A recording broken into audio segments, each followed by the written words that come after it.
Boa noite. Boa noite. Tudo bem, Amparo? Tudo bem, tudo ótimo. Boa noite. Tudo bem, Carolina? Tudo bem, Marcelo? E você? Tudo ótimo.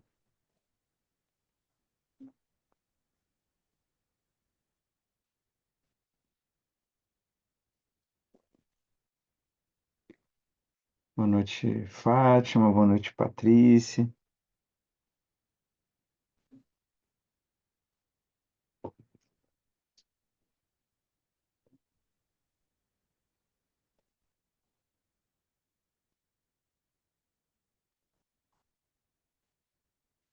Alguma questão para começarmos nesse feriado?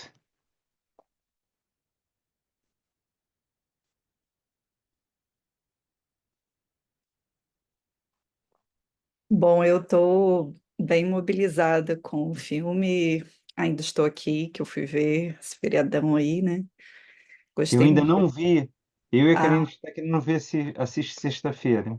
sim, tem estado bem difícil conseguir ingresso se não for antecipado, né? Comprando Uhum. antecipado. Então, eu tentei, assim, duas vezes chegando, né? E não dava. Estilo carioca, né? É, porque eu gosto, assim, né? De tá passando, enfim, mas não dava, né? E a gente teve que comprar realmente antecipado, mas valeu a pena, assim, realmente vale a pena, né? Então, mas como você ainda não viu, eu acho que o debate fica para depois, né? Não, mas pode Apesar falar, de eu não ter conheço a nenhum spoiler, história. porque é verídica a Não, história. não, a Mas, na verdade, história. eu fiquei bem mobilizada, com a estética do filme, com a narrativa, a atuação, né, dos atores, eu achei fantástico, assim, é um filme, a gente vai esperando, pelo menos eu fui, né, esperando, assim, sair meio massacrado, assim, com cenas, né, mais pesadas, de tortura, mas não, o filme consegue ser elegante em meio a tanto terror, né, então eu quero ver de novo até para porque às vezes tem alguns detalhes outros que perdem, né. Eh, Eu mas é isso, imagino, tô porque com isso. eu vi uma entrevista do Selton Mello, Carolina, que ele Hum. disse que ele ficou muito assustado quando ele viu o filme final, o quanto de cena dele, do personagem, né, do Rubens Uhum. Paiva, tinha sido cortado. Ah, E é? ele disse que ele não conseguiu defender nenhum não corte, que tinha Sei. fazia todo sentido ter cortado, Aham. né. E Sim, ele disse sim. que uma das coisas que fez ele se impressionar é que o Walter Salles cortava toda a cena que, a emoção extrapolava ao Uhum. momento. Então Sim. ele disse então eu estou me lembrando disso, você falando disso, né. É, porque não tem nada de apelativo, né, assim, não é um filme apelativo, ao contrário, é um filme que consegue ter beleza em meio, né, a um contexto tão Trágico. trágico e de tanto terror, né. Então, assim, realmente eu acho que é uma maestria mesmo, né, um cineasta conseguir recontar uma história, né, e nos situar naquele momento, que eu não era nascida ainda, né, nem você acredito, né, Marcelo, mas Não. é um transporte no tempo também, até falei para os meus pais, falei: "Vocês têm que ver, porque vocês viveram o Rio de Janeiro dessa época, e assim, para além de todo o contexto da ditadura, tem um recorte do Rio de Janeiro muito poético também, né, assim, de um Rio de Janeiro como meu pai é gaúcho, veio morar no Rio em 73, eu acho, em 73, e ele dizia que, tirando esse contexto da ditadura, que era tenso, né, ele foi ser professor da PUC, e ele teve vários colegas que sumiram, nunca alguns reapareceram, outros nunca apareceram, e mas tirando isso, né? Ele dizia que aquele Rio de Janeiro, ali dos anos 70, 60, 80, né? 50, 80, talvez, era um Rio de Janeiro muito bom de viver, em termos de acesso a tudo, a cultura, né? A paz, de uma certa forma, que ainda podia se reinar nesse tempo. Então, tem tudo isso também no filme, né? Tem uma beleza, assim, de um tempo que eu não vivi, um Rio de Janeiro que eu não vivi, assim.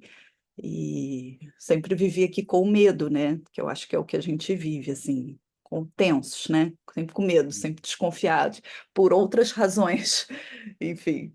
E é isso. Então, assim, eu super recomendo porque fiquei encantada mesmo com o filme. E já estou torcendo muito, eu não vi os outros concorrentes, mas eu já estou torcendo muito para o Oscar. Boa noite, Maria da Penha. É, Boa noite, Sônia. como eu disse, eu não vi o filme ainda, né? Mas eu sei da história.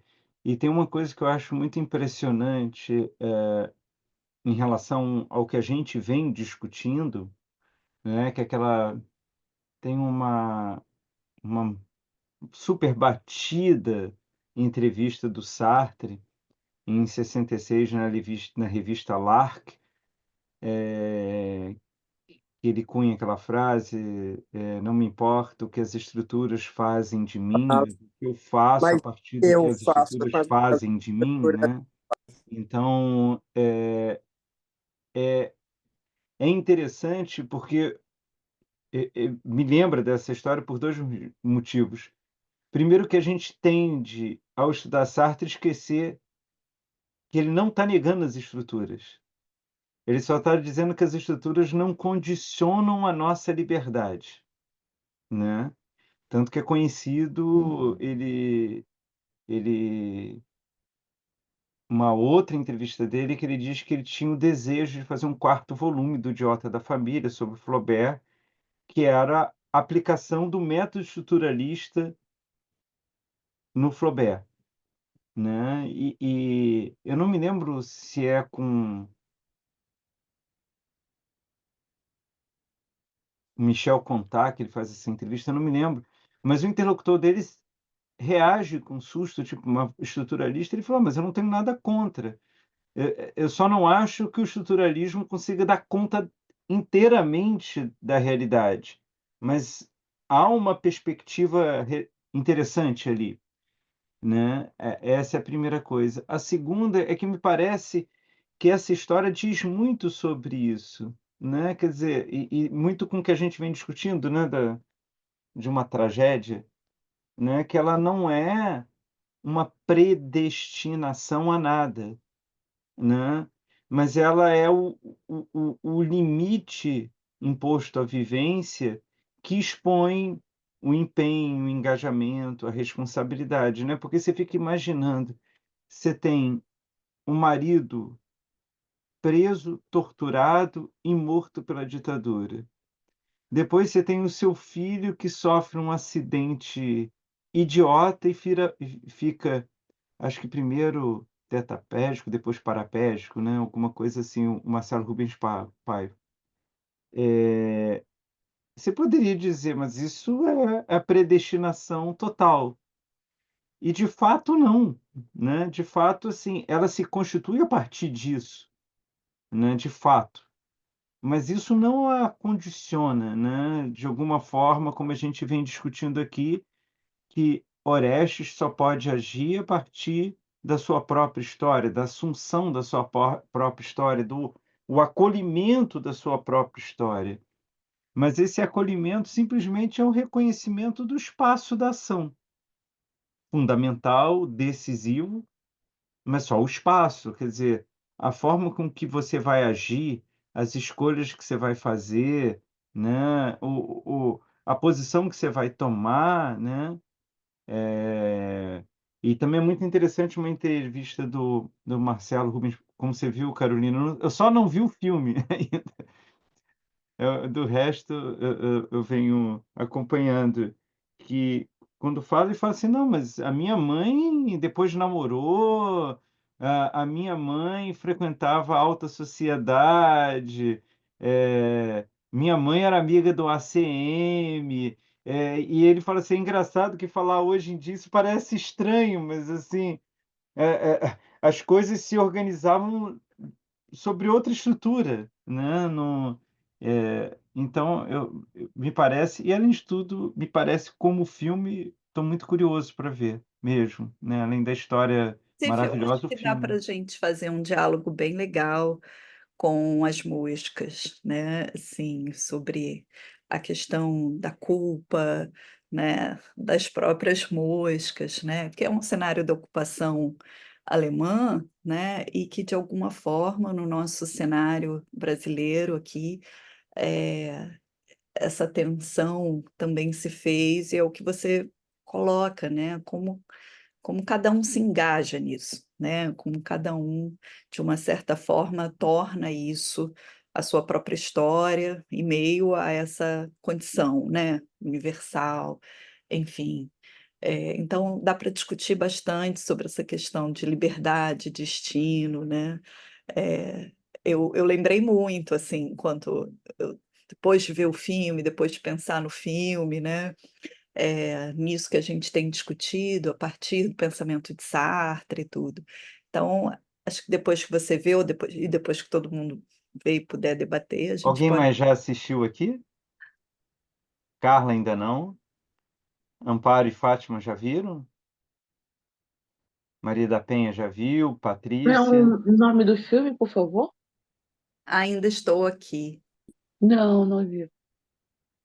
Já bateu 1 milhão de espectadores aqui no Brasil.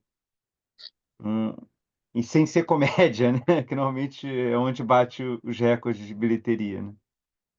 E o curioso, né, eu vi aqui na Tijuca, né, que é um reduto de direita, quiçá extrema direita. Quer dizer, nem posso dizer isso não, mas assim, tem muitos, eh eh Venha conviver aqui em Copacabana para você ver o que que é. é mesmo, é? E Aqui aí você encontra as 2 coisas, né, você vai aqui caminhar domingo, aí você tem lá um piquete vendendo camisa do Lula e em seguida pedindo o golpe militar, então é, aqui se encontra sim, todas as tribos. sim, sim. Pois é, e acabou o filme aqui e as pessoas aplaudiram por uns 5 minutos de pé e gritando, né, que anistia o caramba, né, essas coisas. E eu fiquei impressionada com o público, né, assim, eu falei para o meu marido, eu falei assim: "Não esperava", a gente estava no shopping, Shopping Tijuca, assim, né, não era um lugar, assim, enfim, que se esperasse uma manifestação, né, tão veemente. E eu fiquei feliz com isso, ou comoveu as pessoas de alguma maneira, né, enfim, se mobilizaram com o filme, ou é isso, né, assim, independente de qualquer coisa, não tem como a gente ver um filme desse e não, enfim, não se posicionar de alguma forma, né, e eu fiquei surpresa, assim, com a quantidade de pessoas, né, e não acredito que esse 1 milhão de pessoas sejam só 1 milhão de pessoas contra a ditadura ou contra um governo, né, Tem de uma extrema história direita. humana gigantesca por Isso, trás, né. isso, é.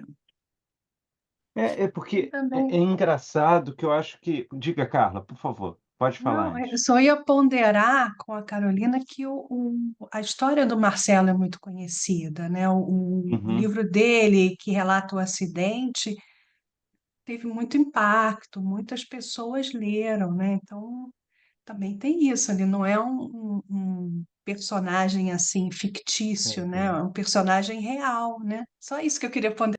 Sim, Carla, claro, é isso mesmo. Eu A acho minha que edição era da minha mãe. eu tenho essa Herdei. edição, realmente, é do meu pai, tá lá na casa dele, inclusive. Mas a gente tem essa edição. Mas eu não li o livro dele, Ainda Estou Aqui, né, que dá nome da Também não. ao filme. Eu não li o livro dele Mas e ele diz que não é sim, a a filmagem do livro, né, que ele diz exatamente. que É, serviu como ponto de partida, né, mas é, que no livro tem um ponto de vista exclusivo dele, né, isso. enquanto o filme não, O né? filme Não. não. O filme não. O filme tem, eu acho que uma ênfase muito grande na questão do cenário político, né, da ditadura, e é um filme de enaltecimento à figura, no modo como eu recebi, tá? Assim, da figura da Eunice Paiva, aquela mulher, né, que fica sozinha com 5 filhos para criar e, e que vai, de alguma forma, assumindo para si essa história, né, que vai se posicionando em resistência e superando as suas dificuldades. Então, o Marcelo, ele aparece criança, né? E depois, no final, aí tem... Aí, enfim, aí é uma questão de ver o filme mesmo, mas não é sobre o Marcelo, né? Ele está lá, ele é parte daquela família, o caçulinha, mas não é sobre o Marcelo. Tem umas inspirações no que ele conta, né? Do ponto de vista ali biográfico dessa família, né? A foto que se faz ali, esses momentos que são biográficos, né? Mas da historiografia da família, mas não é sobre o Marcelo, é. Sabe o que a gente podia combinar? De todo mundo tentar ver até a aula que vem. Uhum, Que a sim. gente poderia fazer um debate, porque, assim, pelo que a Carolina já disse e pelas coisas que eu já li e já ouvi sobre o filme, eu acho que tem um diálogo muito profundo, não especificamente sobre as moscas só, mas o que a gente vem discutindo, né. Então acho que seria interessantíssimo, porque a minha ideia hoje, conseguindo ou não, hoje a gente enterra Eletra. Hoje a gente faz uma como que é mesmo? Exumação da Eletra, a gente faz ela viver de novo. Eh mas encerramos Eletra hoje sem falta, para a gente ter pelo menos 2 encontros sobre o destino, para a gente poder falar sobre o estrangeiro. Mas eu acho que seria muito interessante a aula que vem, a gente poder fazer essa passagem a partir disso, e aí acaba sendo um incentivo para todos nós assistirmos. Eu acho que está passando no Brasil todo, não está? O filme? Eu acho que está. Acho que ele está com uma distribuição bem Eu grande. acredito que sim. Ele estreou primeiro, acho que foi algumas semanas antes na Bahia, por conta de um protocolo só de calendário, e eu acho que agora ele está no Brasil todo. Vamos tentar então, todo mundo assistir até quarta-feira que vem? Todo mundo topa tentar? Vamos, professor. Vamos a esse desafio. Maravilha, maravilha. Então, vamos à Eletra, né. A figura, sim, Carla, eu estou pensando, o semestre que vem, eu estou pensando em fazer uma coisa, eu espero que vocês se animem. Eu estava querendo pegar como base, esse pequeno, é pequeno mesmo, esse pequeno texto do Foucault, A Ordem do Discurso, ele é pequenininho mesmo. Ele Uhum. tem, ele tem 74 páginas com letras imensas. A fonte é grande, então é pequenininho. Eu queria pegá-lo, eu fiquei pensando, porque eu acho que tem um desdobramento do que a gente está fazendo. Ali, na verdade, a ordem do discurso é a conferência que o Foucault dá quando ele assume a cátedra no Collège de France em 69. E é muito interessante porque ele quer a tese básica dele é que o discurso nunca é livre completamente. Ele não está querendo dizer que o discurso seja determinado, e essa nuance que vai me interessar discutir com vocês. Ele está dizendo que todo discurso está inscrito dentro de um certo contexto que incrementa certas argumentações e restringe outras. né? Então, para ele, o discurso ele sempre sofre um tipo de controle, né? E aí ele vai fazer uma análise de que controles são esses e qual é o alcance desses controles, né? Eh, e isso me pareceu um caminho interessante para a gente fazer, porque a gente está discutindo a liberdade. E a gente a gente vem acompanhando que a liberdade para o Sartre não é tudo poder fazer. A liberdade tem a ver com responder ao seu tempo, responder à história, responder à cultura. E eu acho interessante a forma com que o Foucault vai trazer essa discussão, e para mim me interessaria isso, porque é uma forma da gente pegar uma discussão em torno da linguagem, né? Quer dizer, a nossa liberdade, ela não é exercida abstratamente. Ela tem a ver com o que a gente fala, tem a ver com a nossa postura, tem a ver com as nossas práticas. Então, eu ainda nem sei como nomear esse curso exatamente, porque é a partir da provocação da ordem do discurso, eu pretendo, discutir a ordem do discurso, é meio que a linha, mestra do curso, mas a minha ideia é ficar escapando o tempo todo para pensar a constituição da subjetividade, então pensar a questão do discurso, mas pensar também a questão da escuta e da fala, né? Como que isso dá, o que que é escutar alguém e aí com toda a reverberação na dimensão clínica terapêutica disso, né? De pensar em que medida a produção do que é dito, como que isso ressoa na outra pessoa, né? Então, é um pouco, pensar a questão da ordem do discurso, que é esse texto pequenininho do Foucault, mas é um pouco um desdobramento do que a gente está discutindo, né? Claro que as pessoas podem fazer o curso independente de ter feito o nosso, mas, assim, para quem fez o nosso, entende que é como se no curso atual a gente tivesse, feito um agenciamento da liberdade, retirando ela dos seus equívocos do voluntarismo e do determinismo, dessa discussão, né? Entendendo, nesse caso, a liberdade como se colocar no seu próprio tempo, né?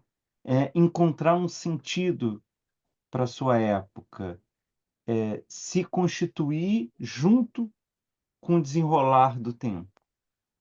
E acho que seria muito importante a gente discutir o discurso, quer dizer, da fala, do discurso, da escuta. Então, tem a ver com esse texto que eu estou pensando em fazer, mas eu queria desdobrar em outras coisas. Então, teremos sim, todos já estão convidados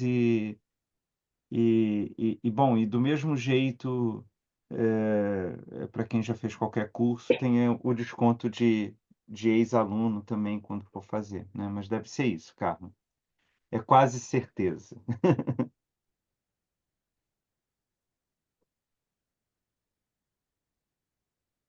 Mas é interessante da Eletra, o que eu queria um pouco discutir com vocês hoje, é que ela tem um papel bastante conturbado na própria história da tragédia grega, né. Ela, de alguma forma, eh,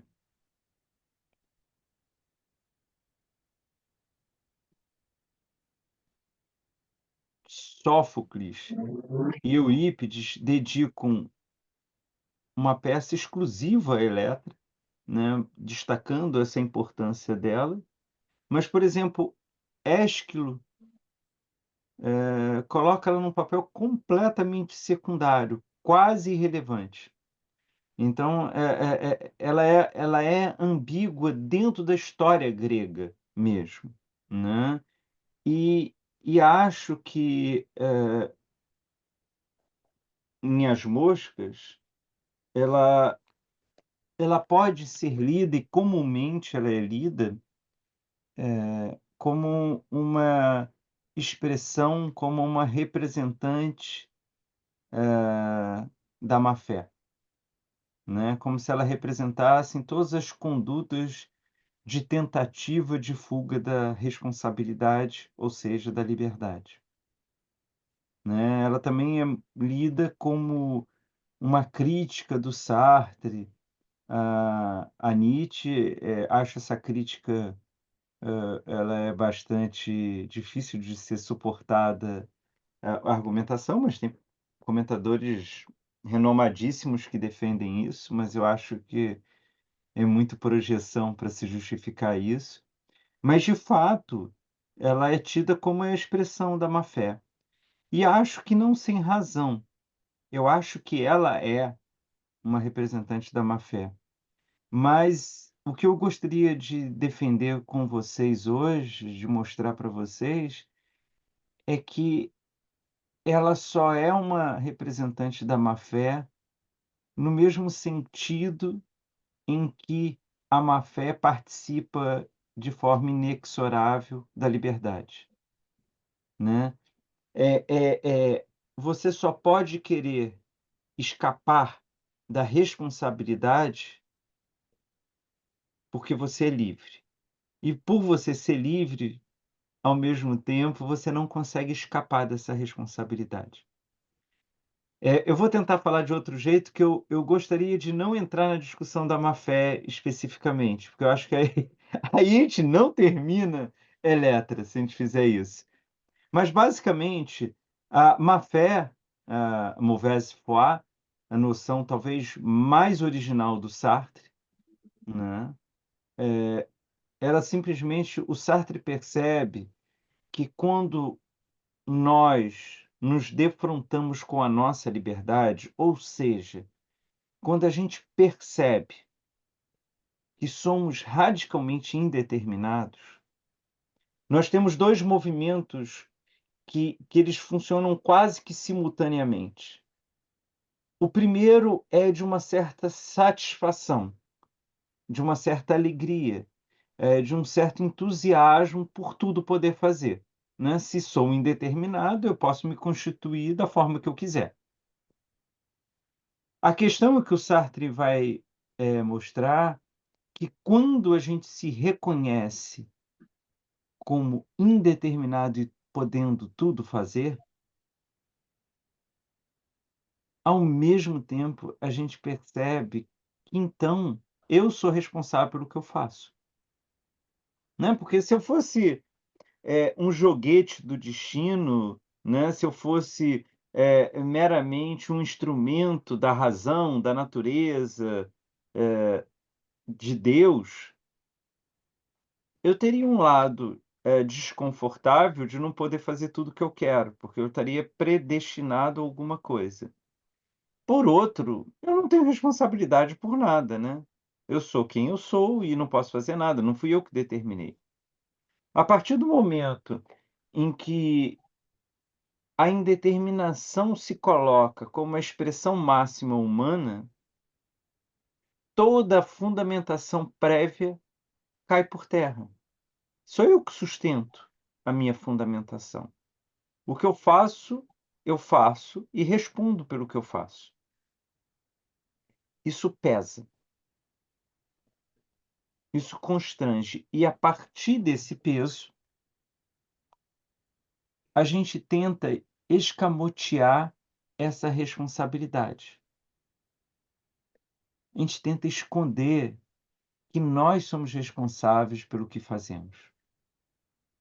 Então a gente vai atribuir a culpa à história, a gente vai atribuir a culpa ao momento presente, a gente vai atribuir a culpa aos governos, a gente vai atribuir a culpa às pessoas, a gente vai atribuir a culpa à função social em que estamos, o trabalho que exercemos. Entendem a dinâmica do que eu estou tentando reduzir? Por favor, me digam se eu ti porque eu estou acelerando muito, a gente poderia dar um curso só sobre isso, né, pegando cada pequena passagem disso. Mas basicamente é isso. é quando eu me defronto com a minha indeterminação e, portanto, eu passo a ver que eu que respondo pelas coisas. Só eu que respondo pelas coisas. E, nesse sentido, isso pesa, isso incomoda. E aí o Sartre diz: a gente passa a adotar o que ele vai chamar de condutas de fuga. Eu vou tentar me enganar de que eu não sou responsável por mim mesmo. Isso é má fé. E, de alguma forma, Eletra entra na peça como a representante dessa tentativa de fuga.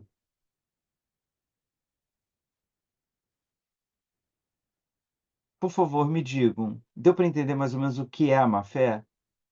Por que que essa conduta de fuga, ela aparece quase que simultaneamente à própria expressão da liberdade? Se não ficou claro, por favor, me diga que eu tento explicar de outra forma.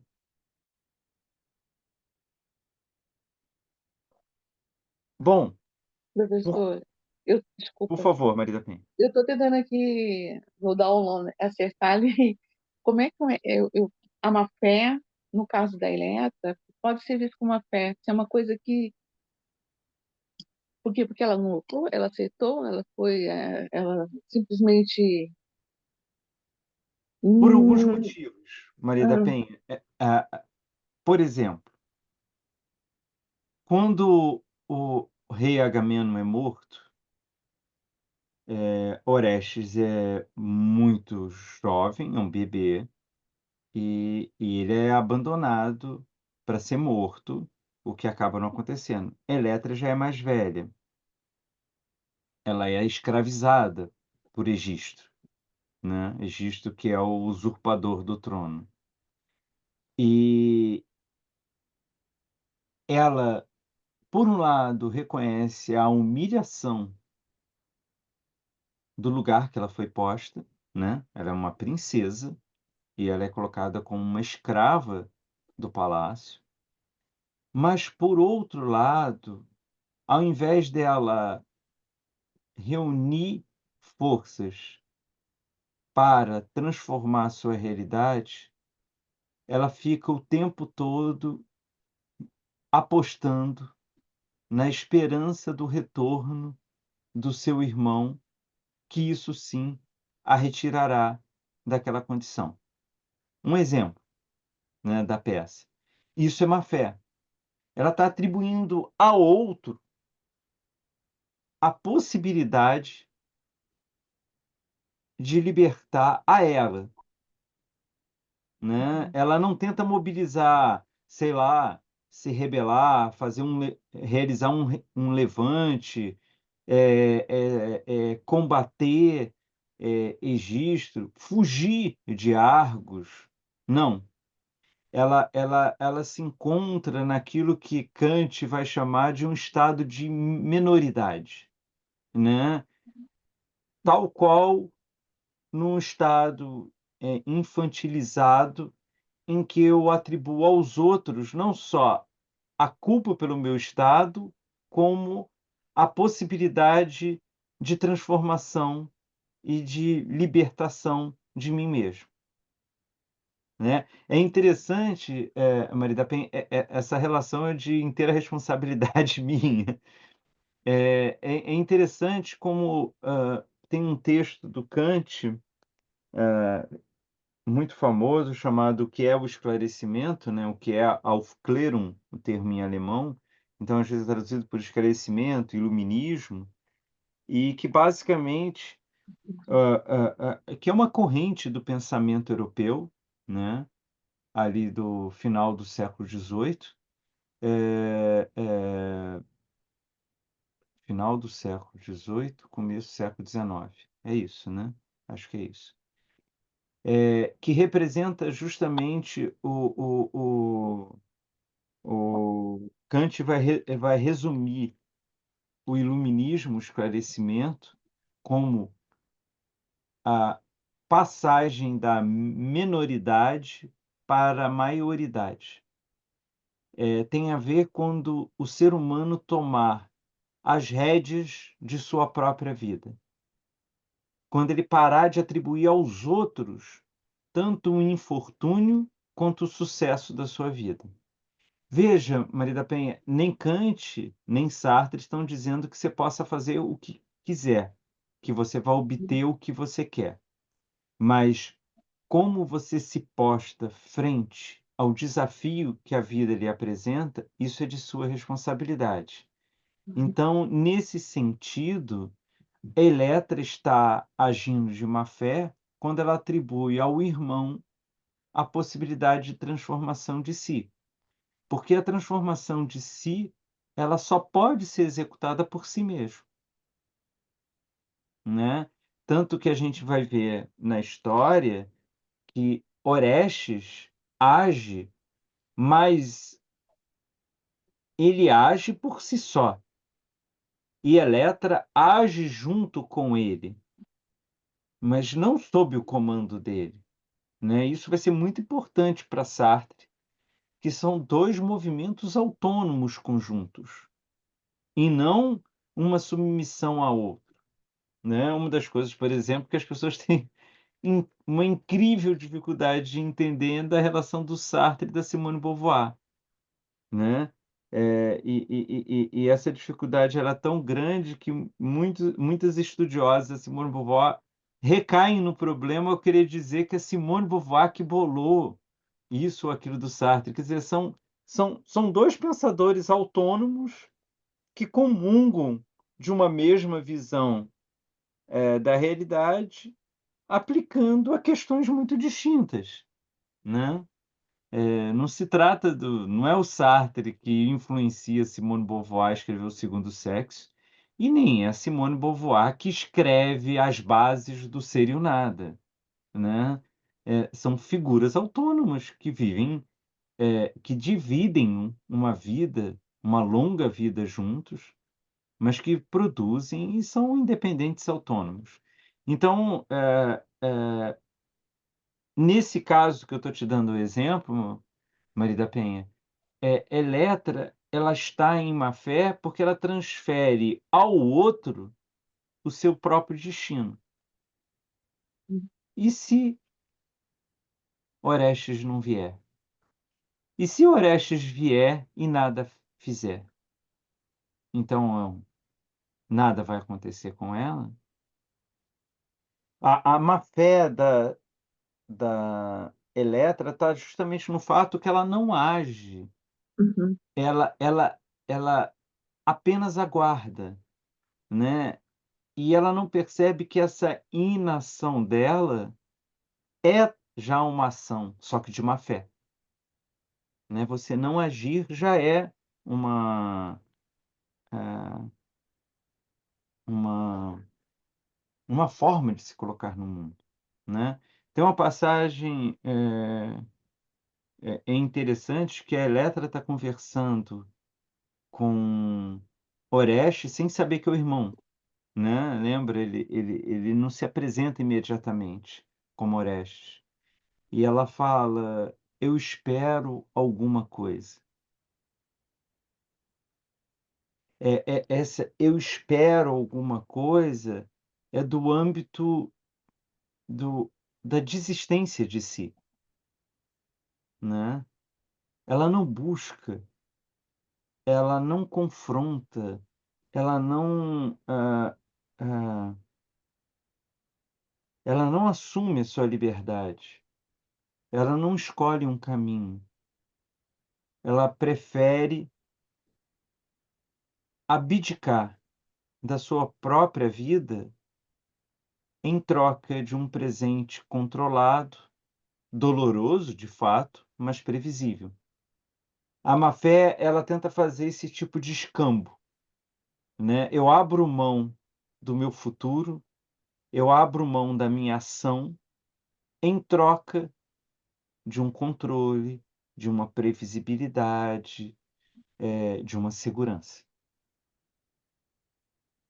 Perceba, Maria da Penha, essa troca é uma troca real, mas ela é ilusória. O que que eu estou querendo dizer com isso? De fato, ela tem uma realidade que a ela parece mais segura, enquanto escrava de Egisto, ela corre menos risco do que se ela tentar matar Egisto. Em compensação, isso vai produzir um efeito sobre ela, né, o efeito do rancor, o efeito, da do alimento da vingança, do ressentimento. Mas percebam, rancor, ressentimento, vingança, são todas experiências temporais vinculadas ao passado, não ao futuro, não aquilo que se abre, né. Então, na verdade, todas as experiências e quem quiser se interessar por isso, por uma experiência que não tem nada a ver com Sartre, mas é linda do mesmo jeito, é a genealogia da moral do Nietzsche. Ele vai mostrar como a nossa sociedade se constrói em torno de um sentimento extremamente impotente, que é o ressentimento, né. É esse virar de costas ao presente. E para o Nietzsche, virar as costas para o presente será virar as costas para a vida, né. A vida se desenrola no presente. Então, de alguma forma, é é ilusório, porque a previsibilidade, o controle e a segurança, eles são falaciosos, né. E falaciosos por quê? Porque ela não consegue se cristalizar, a Eletra, como escrava, né. Na peça, a gente vai ver que vira e mexe ela tem uns rompantes de reclamar a sua situação. Porque não é possível para nenhum de nós, seres humanos, se identificar com nada. Né, a gente não consegue se objetivar. Não importa, por exemplo, a Carolina dizer: "Não, eu só vou me perceber na vida como psicóloga". Uma hora, a filha não vai aceitar o papel de psicóloga. Mas não precisa ir muito longe. Andando na rua, um monte de gente não sabe que ela é psicóloga e vai agir com ela não como psicóloga. Percebam que é como se, de alguma forma, a Carolina fizesse um esforço para se colar a essa máscara de psicóloga que tem vários contornos já, digamos, socialmente definidos do que se espera de ser psicóloga, mas essa tentativa de se grudar a uma máscara, essa máscara o tempo todo ela se desloca do rosto, ora pela vida, ora pelas pessoas, ora pelo contexto. Por isso que é falacioso essa sensação de segurança, porque se de fato fosse possível,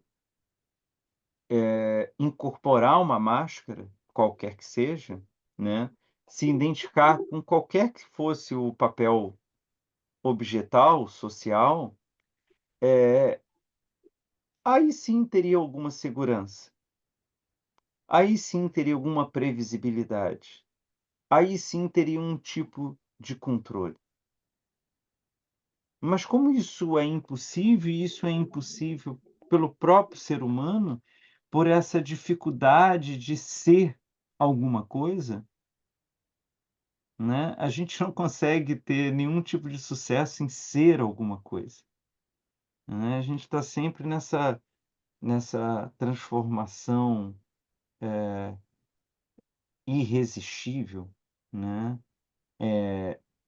essa mudança imprevisível.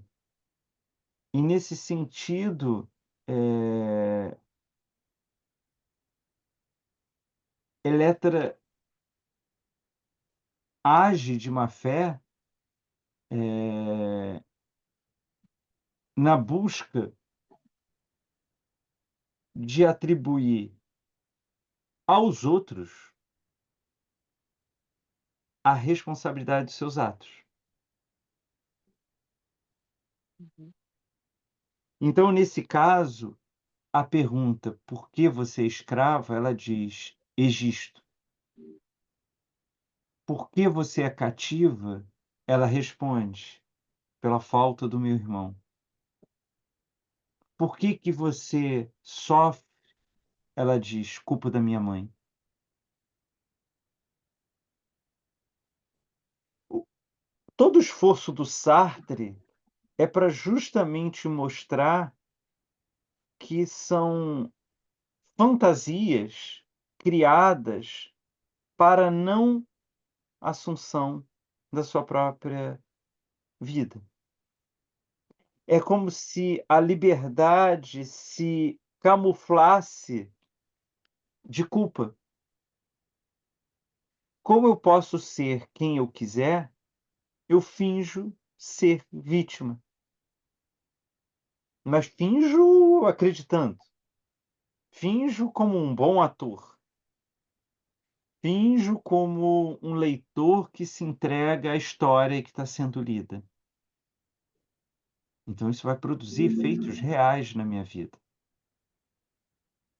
Mas fazer isso não faz o ator ser o personagem, não faz nós leitores termos a vida lida no romance, né. É e e o Sartre diz: "Mas por que Eletra faz isso?" Ele diz: "Porque ela não quer ser responsável. Ela não quer pagar o preço das suas escolhas". Nesse caso, para Eletra, a gente poderia dizer que a humilhação de ser escrava é preferível, ela lida melhor do que a avassaladora contingência da vida, a vertigem do acaso da existência.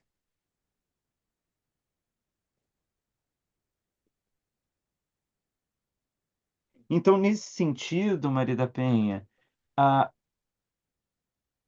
a Eletra está sempre adiando, né. Tem aquela música linda, do Pink Floyd no, Dark Side of the Moon, que ele diz: "Você fica aguardando, aguardando e quando você descobre já foi dado o tiro de largada há muito tempo". É uma atitude típica de uma fé, não, eu vou me preparar para. Veja, eu sempre chamo a atenção disso, porque, a gente é tão incômodo falar sobre essas coisas, não teoricamente, a gente segue, mas quando a gente está vivendo essas situações e ao meu ver, isso é uma posição minha, nós estamos o tempo todo tentados pela má-fé, né. Se nós não agirmos atentamente, a gente está atribuindo a responsabilidade aos outros o tempo todo. É muito fácil se colocar no lugar de vítima, é muito tentador, né. Veja isso, se recusar a ser vítima não quer dizer que os outros não tenham responsabilidade, ao contrário, você partilha a responsabilidade com o outro, né. Enquanto vítima, você atribui toda a responsabilidade ao outro, né. Como diz um querido amigo meu, que ele diz assim: "Toda crise de casal é no mínimo 50% responsabilidade de cada um", que é é muito bom, né, porque no mínimo 50% você não consegue encontrar uma outra equação que resolva uma outra percentagem, né. E de certa forma porque nada te impede de acabar com a relação, né. Então enquanto há relação, é uma relação. Mas é muito difícil de você lidar com isso na sua própria vida, por vários motivos, né. O primeiro que a nossa cultura, ela é estruturada em torno da culpa e do ressentimento. Então é uma tentação muito grande você atribuir ao outro. Digamos, é socialmente acolhido isso. A segunda questão é porque é muito difícil você lidar com a vertigem da vida.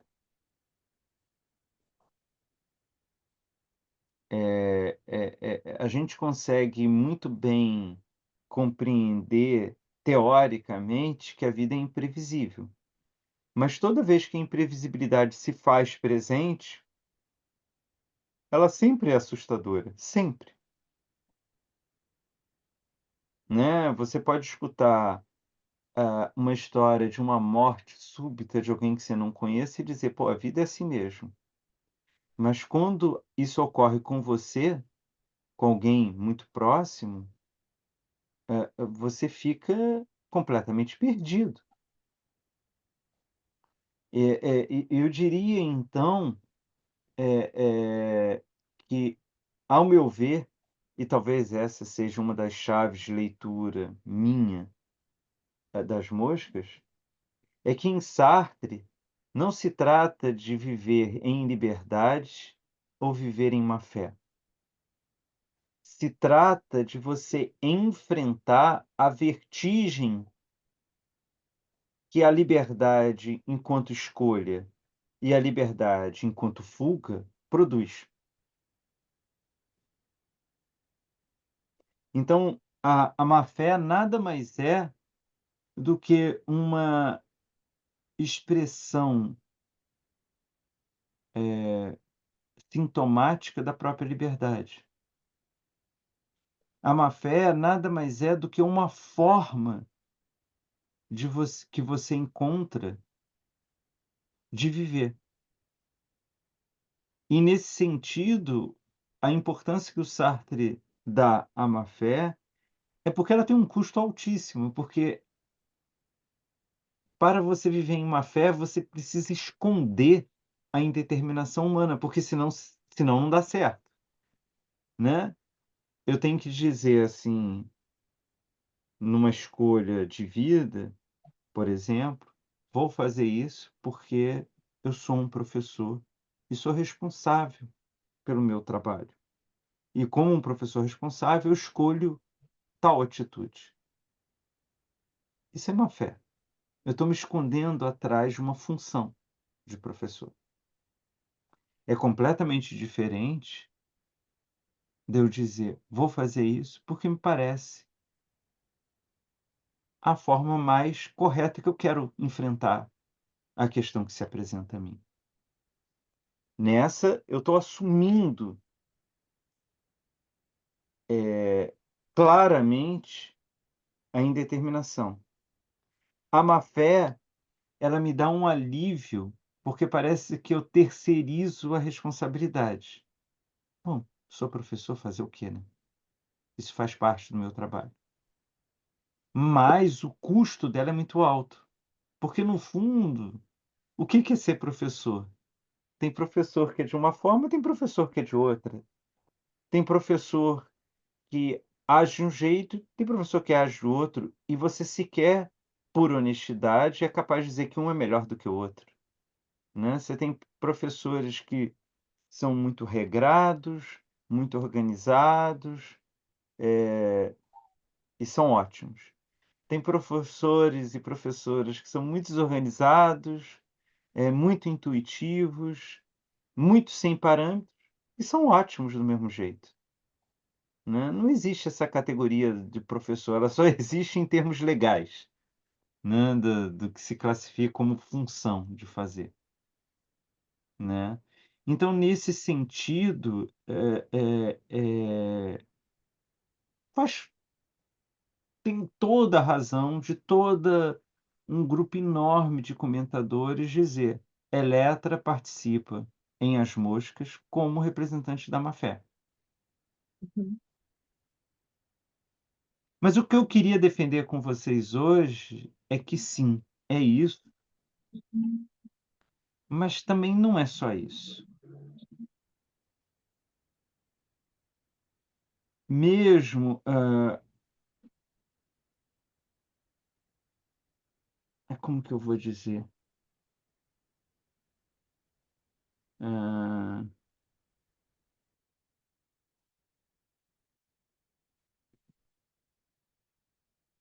o que eu quero chamar a atenção é que, para que a dramaturgia sartriana das moscas encontre o seu movimento dialético, que nada mais é do que fazer com que os espectadores e os leitores reconheçam a sua própria liberdade, né? A peça é um clamor pela ação. Esse é o objetivo da peça. Mas para que isso funcione, a Eletra não ocupa unicamente o lugar da má-fé. Ela não é previsível, coerente durante a peça. A Eletra, ela nos surpreende em alguns momentos da peça, com mudanças de atitude.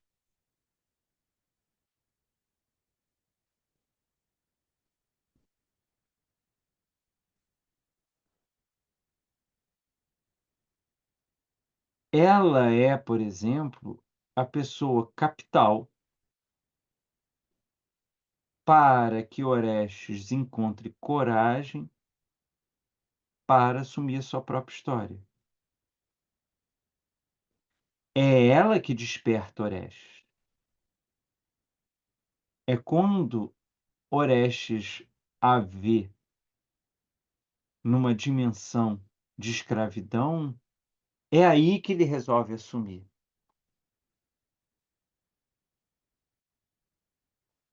E esse movimento é um movimento duplo, porque também é Orestes que a provoca a sair do lugar. São os dois que cometem um assassinato, e um assassinato duplo, de Egisto e de Clitemnestra. Carolinha, você quer comentar alguma coisa? Não? Impressão minha, então. Então é interessante como, nesse sentido, Eletra dá resposta à situação. Ela não é aquela pessoa que está ali e, quando Orestes a chama, ela diz: "Não, você está doido? Vou matar minha própria mãe", o que seria absolutamente justificável dela fazer. Do mesmo modo, por que que ela ia tentar matar Egisto? Ela não tentou matar o Egisto antes. É tão perigoso quanto. Orestes não tinha um exército a favor dele, era só ele.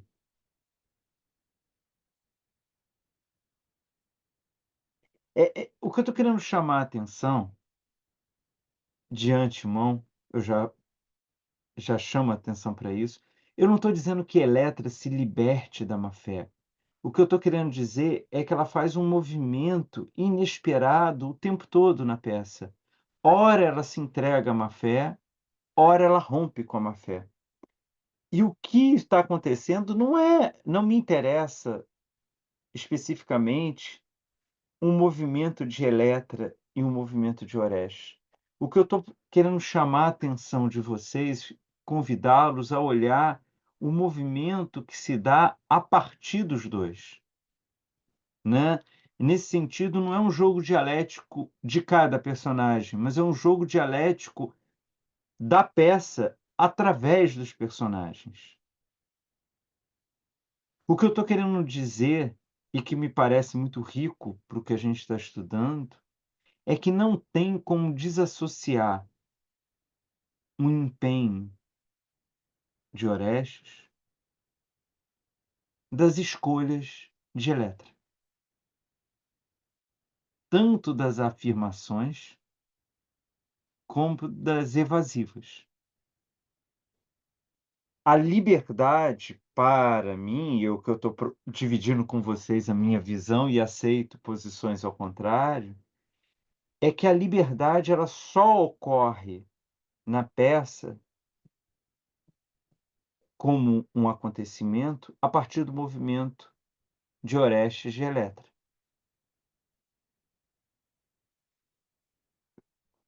Passamos a transposição para o momento histórico da peça. Ocupação alemã da França. Parte importante, mas minoritária, dos franceses atuam na resistência clandestina. Parte significante, mas também minoritária, colabora com os nazistas. E uma massa majoritária nem resiste, nem colabora.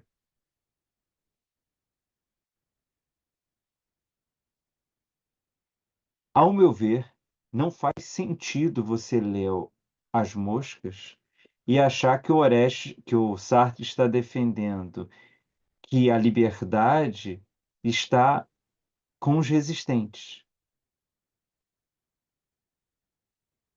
A questão que, para mim, o Sartre está chamando a atenção é que a liberdade está no povo francês em geral. Daquele que escolhe resistir, daquele que tenta viver e daquele que colabora com o governo nazista. Cada um vive a sua liberdade de forma distinta, mas tudo é liberdade. E a peça, ao mostrar isso, provoca, incomoda, tenta despertar no espectador, no leitor, a assunção da sua própria liberdade. Se o que eu faço já é liberdade, então que eu tome consciência dela. Nesse sentido, não pode Orestes ser o único livre da peça. Eletra também é livre, só que ela vive uma liberdade cambaleante. Ela vive uma liberdade onde, ora, ela tem coragem e, ora, ela é temerosa, é covarde. E eu diria, entre Orestes e Eletra, bom, eu estou defendendo que só faz sentido Orestes com Eletra. Mas se fôssemos obrigados a escolher um personagem como representante do ser humano, é muito mais Eletra do que Orestes. Nós somos muito mais esse movimento de assunção e de retraimento, de assunção e de retraimento, do que essa figura mítica de Orestes, que vai lá, mata a mãe e enfrenta o seu próprio destino. Eu acho que nós somos as duas coisas, mas eu estou falando só que entre uma coisa e outra, eu sou mais Orestes, eu sou mais Eletra, desculpe. Está fazendo sentido o que eu estou dizendo?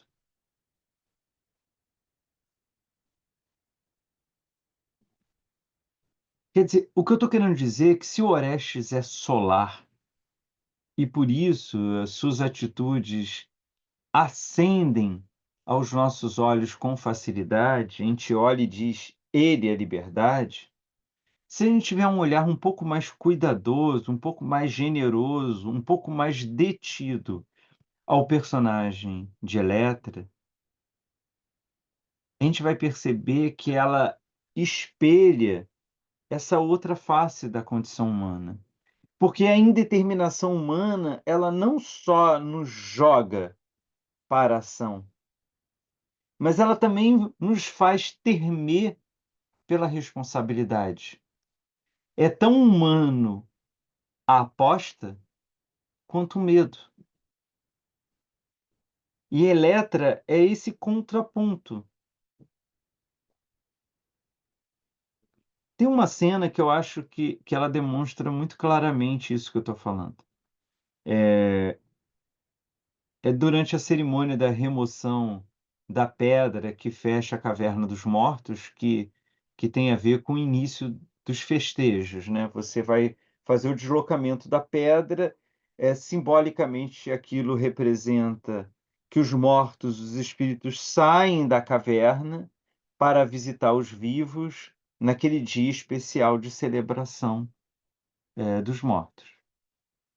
E durante essa cerimônia, Eletra surge em meio à população e ela, de pronto, provoca uma irritação de Egisto, né. O Sartre vai dizer que ela está vestida do mais belo vestido para a festa, né. E ela começa a dançar e festejar com uma posição claramente de liberdade frente ao espesso arrependimento que domina a população, né. É preciso É o dia é só para a gente entender o contexto, é o dia de comemorar os mortos, logo em Argos a figura do morto que ocupa a centralidade é do rei, do qual a população não o defendeu, né. Egisto poderia ter matado o rei, mas se a população se revolta contra ele, ele morreria também. Então há uma certa uma conveni há uma se constituiria um certo pacto entre Egisto e a população. Eu matei, mas a culpa é nossa. Eh, Qualquer pessoa que vive no Brasil sabe que funciona isso. Os políticos fazem isso com uma facilidade, né. Eles decidem o que eles querem e depois dividem com a sociedade o custo das suas decisões. Isso era um dos motivos que fazia os gregos atenienses não aceitarem a representação política, né, porque se eu que pago o custo, por que que é ele que me representa, né? Mas é mais ou menos nesse, eh, movimento que incomoda Egisto, da Eletra, dessa leveza, dessa alegria, dessa festa, que não é condizente com o momento, que o momento é da comemoração do arrependimento, do festejo do remorso, né. E o que Eletra produz ali é uma quebra desse sentimento de perdição, porque de fato é isso, né, o remorso, o arrependimento, a culpa, ela funciona como uma perdição. Perdição de quê? Perdição do presente. Você vive voltado para o passado. E quando Eletra aparece dançando logo em nada, em má fé, em tudo como uma atitude de rebeldia, né, de não arrependimento, há uma adesão momentânea da população. E essa adesão, ela se transforma num princípio de rebelião. Rebelião contra o quê? Contra a prisão que a culpa impõe aos culpados. É uma prisão sem paredes, portanto, muito mais difícil de fugir delas.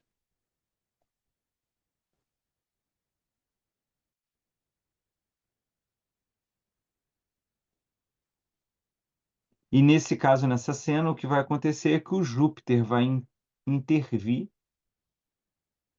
e ele vai fazer com que a pedra retorne rapidamente, de forma estrondosa, para o lugar.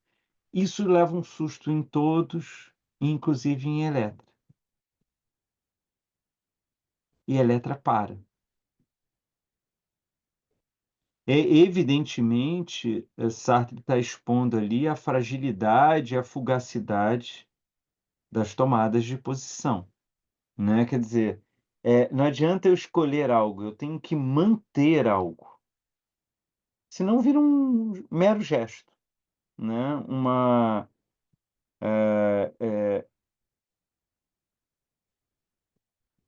uma falta de comprometimento. E essa falta de comprometimento, ela é a razão de estancar a ação, né, e de uma certa transformação em inação. É é interessante porque, de novo, Eletra nessa cena, ela incorpora os 2 lados. Ela é uma mulher livre, mas ela também é uma pessoa ressentida, que retorna ao seu lugar de prisão. De prisão do quê? Do remorso, da culpa.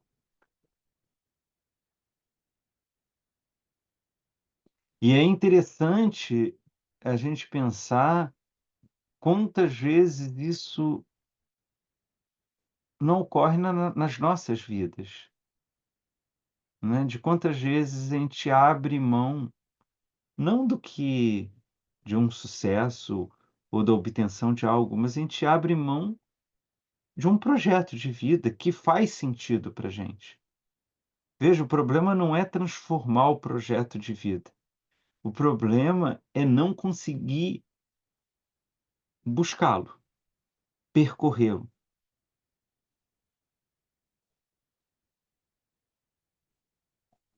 Mas é interessante porque, ela é então retirada, Eletra, desse momento do local lá da cerimônia, o que poderia, se ela fosse meramente um representante da má-fé, o papel dela terminar aí, né, nada impediria que Orestes assumisse a sua posição e fosse assassinar a mãe e o usurpador Egisto sozinho. Mas, novamente, Eletra se enche de forças para tentar novamente abraçar sua liberdade. Ela aceita o convite de Orestes e, junto com ele, mata os usurpadores do trono do pai. Só que, novamente, o que é interessante, depois que ela assassina, junto com Orestes, Egistro e a Clitemnestra, ela é assombrada novamente pelo remorso. E, nesse sentido, esse ímpeto da ação declina novamente. Mas percebam, não é assim que nós somos? Nós agimos, sentimos o peso, voltamos atrás, refletimos, seguimos em frente, depois retrocedemos, depois avançamos, depois retrocedemos. E a vida, aquilo que nós somos, não se constitui justamente desses movimentos cambaleantes? Eu sempre me lembro da definição que o Nietzsche vai dar, em Assim Falou Zaratustra, do humano, que ele diz que é um bailarino sobre uma corda bamba, né? E ele cruelmente nos lembra que é sem rede de proteção, né? E mais do que isso, ele diz que quem está do lado está torcendo para que você caia, porque é uma certa felicidade, um infortúnio alheio, porque justifica a não tomada de posição daquela pessoa. Mas é isso, e essa corda bamba não é Eletra? Não é Eletra operando junto com Orestes? É, e é interessante porque essa dúvida, esse remorso, alcança Eletra quando ela vê Egisto morto. Porque a morte do Egisto significa um desaparecimento de um passado que durante muito tempo para ela significou segurança, previsibilidade e um certo conforto. Quantas vezes nós ficamos mais desesperados quando a coisa dá certo na nossa vida do que quando dá errado? Porque quando dá errado, né, de primeiro já sabemos, segundo a culpa é dos outros, mas quando a coisa dá certo, né, o que fazer então? É esse o peso da existência. É esse é o sentimento existencial da falta de uma determinação. Esse é o sentimento da vertigem. Essa é, digamos que o que a gente está discutindo aqui seja a experiência mais profunda do que seja o existencialismo. O que é olhar para a vida e entender esse vácuo, esse vazio, esse neant que permeia toda a realidade humana.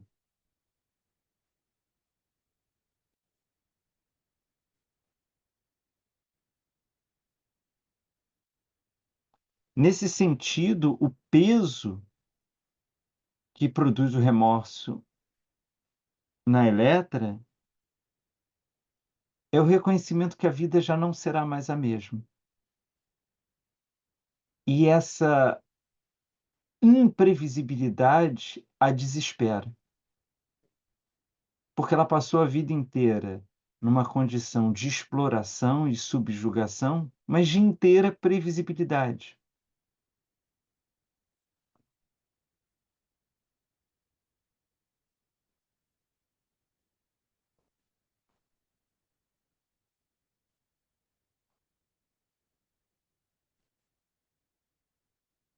No fundo, o que Eletra está fazendo é vivenciar a responsabilidade.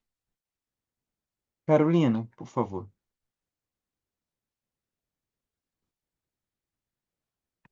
Pensando nessa esteira com você, né, Marcelo? É, é, Fico pensando como para Orestes, né?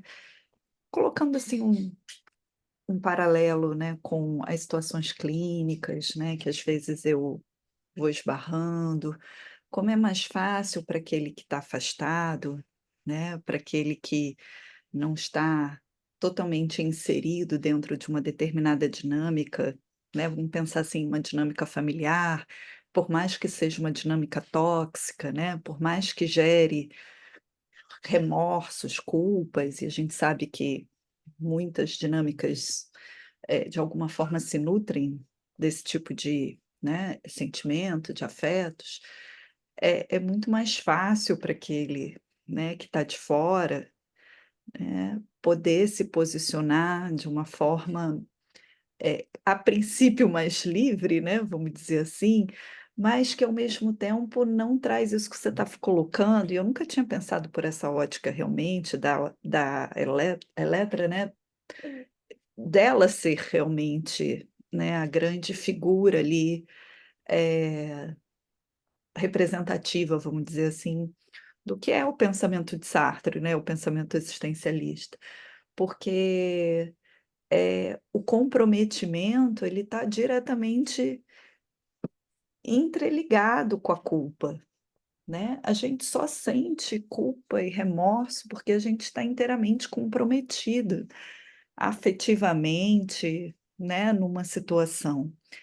Então, quando você fala isso, né, que na medida em que Egisto cai morto e ela mais uma vez sente o remorso, né, tem toda uma vida ali, né, que vai se desfalecendo, né, e que de uma certa maneira ela está comprometida, ela está implicada, ela está envolvida, ela é parte daquilo, né. Enquanto Orestes, sim, é parte, mas é parte de outra forma, né, é um forasteiro, né, e que de repente olha tudo meio em sobrevoo, meio em perspectiva, e vai tomando parte daquilo ali, mas de uma forma muito mais, muito menos, vamos dizer, isso, envolvida como ela que está ali, né, enredada naquilo, né? Então, eu fiquei pensando nisso, como é muito mais difícil sair, né, de relações tóxicas, relações abusivas, principalmente quando tem esse tipo de violência, que é a violência, né, que torna a pessoa culpada, dependente, é, em débito em relação a alguma coisa, né? Do que quando se está afastado de fora. Por isso que o papel do psicólogo, né, da psicóloga, não é um papel de conselheiro. Ah, sai dessa relação, corre, foge. Porque às vezes meus pacientes falam, poxa, eu contei para minha amiga, falei do que aconteceu e tal. Ah, e o que que ela te falou? Ela falou, corre. Eu falei assim, bem, mas você está aqui e não correu, né? O que acontece que é tão difícil correr, né? Enfim, então é um pouco É do que porque eu vejo na elétrica, na Eletra, né? Esse modo tão enredado, comprometido com a sua história, né? Com a sua condição, com o seu contexto, enfim. Aí era um pouco é isso, assim, que fiquei não, pensando. mas é incrível isso que você falou, Carolina, porque, assim, de alguma forma,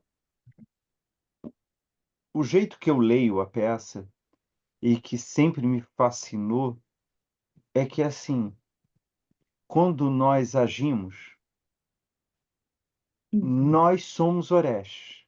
O que uhum, que significa isso? Nós assumimos a nossa história para romper com ela, porque é uhum, isso que o Orestes faz. O Orestes, ele não assume a história para viver a sua história. É como se ele abarcasse toda a história dele para ter impulso. Mas ao uhum. dar o impulso, ele se desloca, se separa da própria história. Sim. Porque, novamente, quando ele for agir de novo, ele vai ter que, de novo, retomar a história dele para agir. Uhum, Então, é curioso, por isso que é tão difícil agir, e quando a gente pensa agir dentro das dinâmicas sociais, familiar, dinâmica familiar é uhum, hors concurso a pior. É, porque você precisa ter uma dimensão forasteira com você mesmo. Não há outra forma de agir. uhum, uhum. Você não age intimamente com a sua própria história. Você tem que ter uma certa dimensão de desapego com a sua própria história. Uhum. E evidentemente isso é muito difícil, porque a sua história nada mais é do que te trouxe até aquele momento. Sim. Só que é uma armadilha, porque se você cultivar essa história, o que você está fazendo é adernando o seu barco, né? É meio como você jogar uma âncora e acelerar o barco começa a afundar, porque tem um ponto preso ali que está te jogando para baixo e você está puxando, e você vai afundando cada vez mais. Mas, ao mesmo tempo, ser Eletra não é uma escolha, é uma forma de viver, né. O que eu estou querendo dizer, e acho que Freud foi o primeiro a perceber isso, e é absolutamente genial, é que o sintoma, qualquer que seja, ele não é o que deve ser atacado, porque ele não é o desvio, o sintoma nada mais é do que a forma que você encontrou de viver. É o equilíbrio possível naquele momento. Por isso que nada mais violento numa terapia do que você retirar o sintoma da pessoa, porque a pessoa fica sem esteio para viver. A única forma, dentro de uma terapia minimamente humanizada, talvez eu diga humanista, mas aí eu já estou assumindo uma posição, mas é o que eu acho mesmo. É da pessoa romper com a sua própria história, ninguém pode fazê-la romper com a própria história, porque simplesmente não funciona. É esse caso. Por que que, né, vamos pegar um exemplo, eu, Marcelo, estou tendo uma relação absolutamente abusiva, estou me submetendo, chega um grande amigo e diz: pô, Marcelo, cai fora, você não percebe? E aí isso vai ser um processo que eu vou ter que dar com a. Aí 1 ano, 2 anos, 3 anos depois eu me dou conta. Aí eu viro e falo: caramba, aquela pessoa me disse isso. Aquele amigo me disse há 3 anos atrás. E agora eu estou conseguindo ver. Veja, eu não estou dizendo que é inútil. O papel do amigo é papel do amigo. E às vezes é útil porque quando eu começo a ver, ou quando ou para usar o vocabulário correto que a gente está usando assim, quando eu assumo a responsabilidade da escolha que eu quero fazer, talvez seja importante, como um instrumento de ajuda, lembrar que aquele amigo me disse há 3 anos atrás. Tipo, então eu não estou completamente louco. Alguém há 3 anos atrás, mas é porque eu assumo a opinião do amigo como minha a partir de agora. E não por causa da opinião do amigo. Porque isso não funciona. Porque sabe o que que acontece, e a gente sabe disso pensando em relações amorosas, quando a gente segue a opinião do amigo, significa que a próxima relação que eu vou ter, ela vai representar as mesmas dinâmicas opressivas que tinham anterior, porque, claro, eu não assumi a responsabilidade da ruptura. E nesse sentido, voltando aqui ao jogo do Kant, né, da sair da menoridade para a maioridade, o Kant diz: só você que pode fazer isso, ninguém pode fazer por você. Autonomia é de você transformar aquilo que você reconhece como atual para você. Ninguém pode fazer isso por mim. No caso, só eu que posso abraçar a vertigem de ser estrangeiro de mim mesmo, porque eu só ajo sendo estrangeiro de mim mesmo. É só me aventurando. Não existe nenhuma ação garantida. Então toda ação, ela é uma aventura. Mas quem pode fazer isso é quem vai assumir a responsabilidade por isso. Então, nesse sentido, bom, o que eu vou dizer é verdade, mas é bem estranho. Toda vida que a gente tem é a melhor possível que podemos ter. Porque só poderemos ter uma vida melhor do que essa se tivermos condições de assumir o risco da vida melhor do que essa. E melhor, ela sempre vai ser subjetiva, ela não é objetiva. Portanto, o conselho que as outras pessoas possam dar, elas são extremamente circunstanciais. Então, nesse sentido, Carolina, você tem inteira razão. O papel terapêutico é de ressoar a própria pessoa, porque nisso você pode é o âmbito da ajuda. A terapia ajuda você a se escutar, ajuda você se reconhecer, ajuda a você se entender, mas não te ajuda te orientando, né. Isso você busque um consultor de carreira, um coach da vida, né. Porque é disso que pode ser, né. De alguma forma, todo o trabalho terapêutico é de você aprender a lidar com as suas armas, com seus instrumentos, a indeterminação que você é. Deixa eu ver se eu acho aqui, eu já li para vocês, vocês vão me perdoar que eu vou ler de novo, porque acho que agora tem tudo a ver com esse novo contexto. Um texto do Khalil Gibran que eu adoro, que se chama Como Me Tornei Louco, né. Eu acho que o trabalho terapêutico é esse, e de alguma forma, eu diria que esse pequeno texto que se aproxima quase a um aforismo, quase a uma poesia, é o que As Moscas está defendendo. O Khalil Gibran diz o seguinte: "Você me pergunta como me tornei louco. Foi assim, um dia, bem antes de muitos deuses nascerem, acordei de um sono profundo e descobri que todas as minhas máscaras haviam sido roubadas, as 7 máscaras que confeccionei e usei em 7 vidas. e corri com o rosto descoberto pelas ruas lotadas, gritando: Ladrões, ladrões, malditos ladrões! Homens e mulheres riram de mim. Alguns correram para dentro de casa com medo. E quando eu cheguei ao mercado da rua, um jovem no alto de uma casa gritou: Ele é um louco! Olhei para cima a fim de contemplar. O sol beijou meu rosto, descoberto pela primeira vez, e minha alma se inflamou de amor pelo sol. E eu não queria mais minhas máscaras. E como se estivesse em transe, gritei: Abençoados! Que sejam abençoados os ladrões que roubaram minhas máscaras. Assim me tornei um louco. E encontrei liberdade e segurança em minha loucura.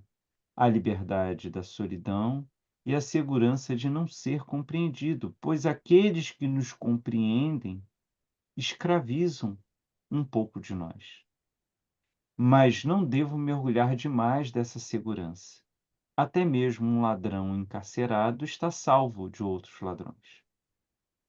Eu acho que é bem isso, né? Quer dizer, essa ideia da liberdade, ela tem um pouco dessa ideia da loucura, né? Dessa desmesura, dessa falta de parâmetro, né? E é interessante, eu acho muito bonito o jeito que o Khalil Gibran constrói o argumento, né? Ele diz muito antes dos deuses nascerem, quer dizer, antes de você ter aquele que determina quem você é. Acordei de um sono profundo que nada mais é do que a perdição de se colocar dentro de uma má-fé como se fosse uma finalidade. Das máscaras que a gente usa, dos papéis sociais, das funções.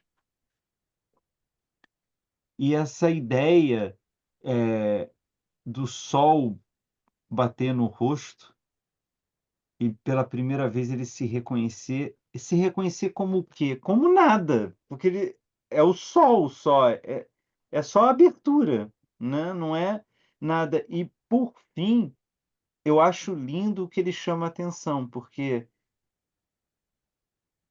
a liberdade de não ser a segurança de não ser compreendida, ela também pode se transformar numa nova prisão, né, das pessoas que não querem se comprometer com nada. Isso é uma outra forma de se aprisionar. O jogo da liberdade, em termos existenciais, é um jogo que não se resolve nunca. Não tem nenhum lugar que você possa ir e então resolver. Ele é do confronto diário, né? É da ambiguidade humana. Por isso que eu gosto tanto da expressão e, portanto, por isso que o meu livro se chama O Drama da Ambiguidade, né. E nesse sentido, o que eu estou querendo propor para vocês é que se o Orestes é filho da ação, a gestação desse filho depende da coragem de Eletra. Porque se Eletra não tivesse a coragem de dançar na cerimônia dos mortos, se ela não tivesse a coragem de dizer a Orestes que esperava ele para juntos cometer, não existiria esse filho, né. É a coragem, ela não é um ato duradouro. A coragem é a irrupção da ação. Tanto que eu garanto que todos nós somos capazes de olhar para uma ação que a gente teve e falar: "Como que eu tive coragem de fazer isso?". Você não sabe, você é surpreendido por aquilo. A coragem é do âmbito do momento, é um acontecimento, não é: "Ah, mas então eu não sou corajoso por causa". Não, coragem é a possibilidade que você tem de romper. E quem é corajoso é Eletra. A Orestes cabe a liberdade, não a coragem. Mas não existe liberdade afirmativa sem coragem. E isso é interessante porque a gente, pensando em termos da subjetividade, porque a gente vive numa cultura onde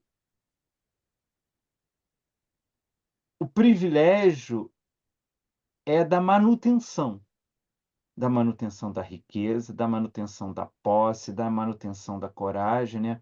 Outro dia eu vi numa camisa, de um rapaz, escrito assim: "Retroceder nem para pegar impulso".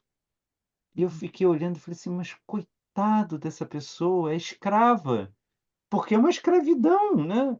Ele só pode ir para frente, parece aqueles carrinhos. Eu me lembro quando era criança, o meu sonho era ter um carro que nem existe mais, que se chama o carrinho de controle remoto chamado Maximus, e era uma fortuna o carro.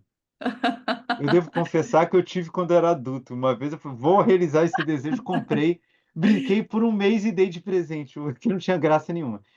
Mas, para realizar o sonho, a minha mãe me dava um carrinho que vendia no camelô, que se apertava, ele andava só reto, e quando você soltava o botão, ele dava ré, fazendo curva.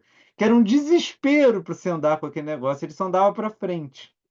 E eu fiquei pensando: "Coitado dessa pessoa, essa pessoa só sabe ir para frente, ela não tem a liberdade de esperar, ela não tem a liberdade de voltar, ela não tem a liberdade de se arrepender, ela só vai, é um robô". Quem dá essa dimensão é a coragem é aquilo que você ia para cá e você vai para lá. É aquilo que você sempre fez de um jeito, você faz de outro jeito.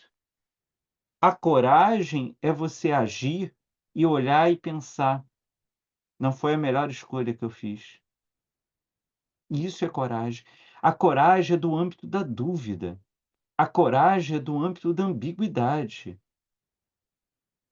Não existe coragem em Orestes. Existe liberdade em Orestes, mas coragem não. A coragem só existe em Eletra, porque Orestes não retrocede em nenhum momento.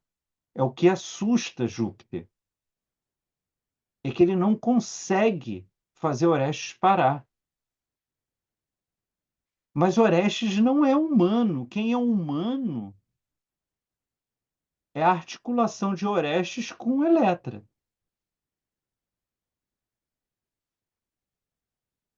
É nesse sentido que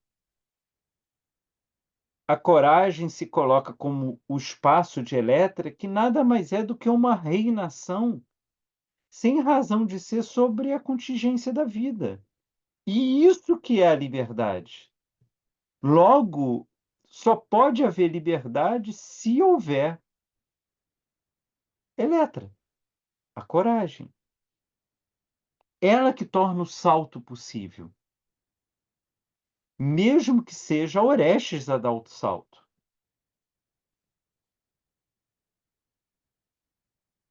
E nesse sentido, eu acho que quando a gente entende a articulação entre liberdade e coragem, ou se vocês quiserem usar outros termos, entre Orestes e Eletra, aí sim a gente consegue dar conta como que Sartre trabalha a tragédia não como uma fatalidade, mas como uma liberdade planetária, uma liberdade comum, uma liberdade de cada pessoa.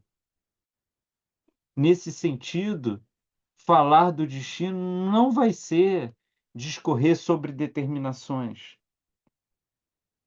mas sim se haver com demandas surgidas a partir da história, tendo como esse eixo gravitacional a condição humana. E acho que aí a beleza final da peça, das moscas, é que o Sartre, dentro da sua dramaturgia, prova, pela articulação do Orestes e da Eletra, que não se pode ser livre solitariamente. A liberdade é humana, ela não é egóica. E com isso, com esse entendimento da liberdade como uma vivência humana, a gente consegue completar uma volta existencial, que é a razão de ser da dramaturgia das moscas. É um pouco que eu queria falar com vocês hoje sobre isso.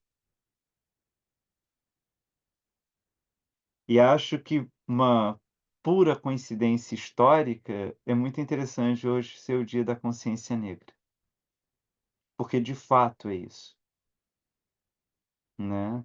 É a história da qual, como em relação aos indígenas, a gente não dá conta, a gente não faz justiça, e mesmo assim ela se integra à nossa própria vida, né. Então acho que é uma felicidade realmente muito especial.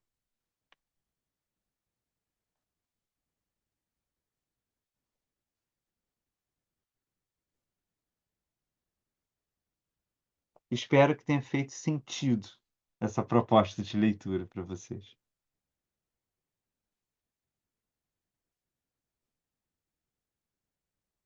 Sim, Foi e a muito bom. ajuda da Carolina com as observações dela fez um diálogo assim muito enriquecedor, pelo menos para mim. Obrigada, Carla. Eu ia dizer que, apesar de ser um texto já conhecido meu, né, e já tinha muito tempo que eu não revisitava As Moscas, né, então Uhum. trouxe, Marcelo, acho que uma perspectiva, assim, muito rica, né, muito nova também, porque é isso que você colocou em alguns momentos, né, a gente tem aquela talvez aquela posição mais caricata mesmo, de que Orestes representa a liberdade, Eletra representa a má-fé, né, a culpa, uma certa alienação, enfim. E você trouxe uma perspectiva, como eu posso dizer, diferente no sentido de se afastar mais uma vez desse olhar binário, né, muito dicotomizado, absolutizado, que a gente insiste às vezes em emprestar, né, para as nossas interpretações e tudo. Então, eu acho que esse olhar da ambiguidade, que é um termo tão seu, né, esse olhar da ambiguidade, né, de como essas coisas elas estão sempre em tensão, né, e sempre sendo lidas contextualmente, né, ou seja, dentro de um caráter situacional, histórico, isso não faz o mínimo sentido, né, viram abstrações, enfim. Então, eu gostei muito, queria te agradecer, né, por esse presente de revisitar As Moscas junto com você, junto com o grupo aqui, num exercício diferente, pelo menos para mim, né. Ah, eu te agradeço muito, Carolina. No fundo, essa leitura tem muito a ver com as necessidades pessoais minhas, como tudo em filosofia para mim, né. Tem a ver no sentido de que, como sempre me pareceu, a o pensamento existencial como uma forma de reconhecimento da realidade e uma recusa de uma instrumentalidade dessa realidade, né.